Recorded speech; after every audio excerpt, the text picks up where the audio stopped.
Hello there, my name's Anna Lundberg and I'm the founder of One Step Outside, where we help people around the world create businesses and build a lifestyle that brings them more freedom, flexibility and fulfilment.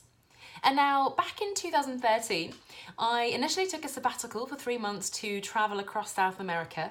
Halfway through that, I called up HR and my manager at my corporate job and I quit. And that was the best decision I ever made. Now, since then, I've always been reluctant to, and in fact, I never would persuade anybody to leave their job, and I wouldn't persuade anyone to start a business actually either. However, what I would do, and I absolutely do want to do with you today, is encourage you to at least consider it.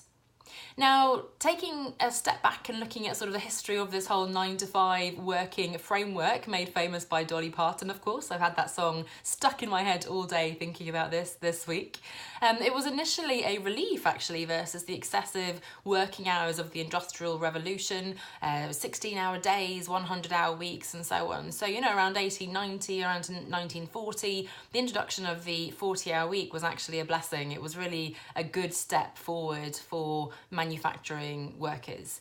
Fast forward to today, we're really working much longer hours than those 40 hours and it's increasing over time. Technology means that we don't have to be in the office all the time, but unfortunately also means that we can work on the commute, we can work at home in the evenings, on weekends and on holidays and so on. And of course there are also more working mothers, more dual working parent families. And so what is the problem with a 9-to-5? Well, looking at it from sort of an economy, business perspective, actually it's not very productive. So this kind of office environment, there are so many distractions. The commute on the M25 here in the UK is ridiculous. The amount of lost time and energy and frustration that causes in workers. Recent studies suggest that we actually only work around 3 hours productively in the office, which is pretty shocking considering the amount of time we're spending in the office. So actually the whole concept around which we've built our entire business and economy is not really valid. Secondly, and more importantly perhaps at least for me, from the individual's perspective, working longer hours, blurring the lines between work and life is really causing unprecedented numbers of, physical and mental burnout. People are coming home and drinking to deal with the stress that they're experiencing. And of course there are issues with family relationships and partners and so on at home as a result as well.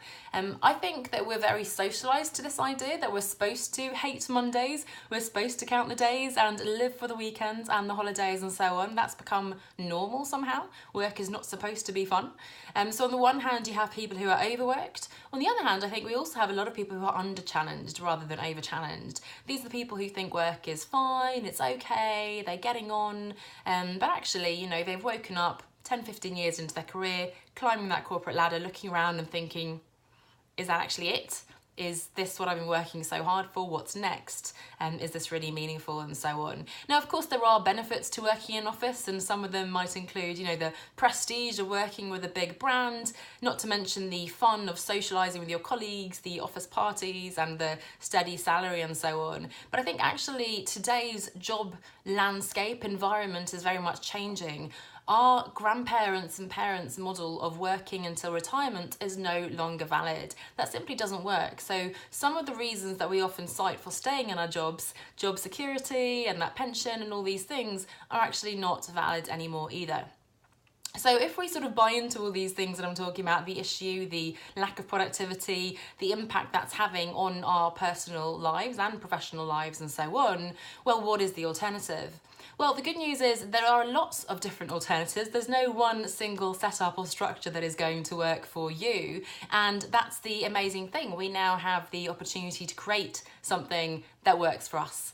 Having said that, of course, I think there are a number of things that most of us will want, and not just those pesky millennials. So we want flexibility. We want more time with our family and friends and our loved ones. We want to be happy and healthy, a pretty simple request there, isn't it? And we also want to do work that is meaningful, to feel fulfilled and that we're actually making a difference in the world. even better news is that it's easier than ever before. There are more opportunities than ever to actually create your own opportunities and business, to work flexibly and on your own schedule, to be able to work remotely, work from home, work from anywhere in the world, of course, as well, to spend more time or to choose to build a business that is family first and to spend more time with your family. There are more digital tools and technology things that make this possible on the one hand, and more information and support in the form of online courses and free content and business coaches and programs and all sorts that are available to help you to manage the transition from the job to the new career and business that you're building, and also to specifically help you with the business. So now what? If you're agreeing with what I'm saying, if this all resonates, if you're thinking, you know what, I have been thinking about this for a time, now is the time I want to move forwards with this, what can I do? I have 3 invitations to extend to you to make things extra complicated. So number 1 is that my book, Leaving the Corporate 9 to 5, is coming out very, very soon. So if you go to leavingthecorporate9to5.com, you can join the waiting list, and very soon you'll have access to that. It's full of inspiration of 50 ordinary, amazing, extraordinary people who have overcome their fears and challenges and have some amazing personal experiences to share, and also very concrete advice to give you.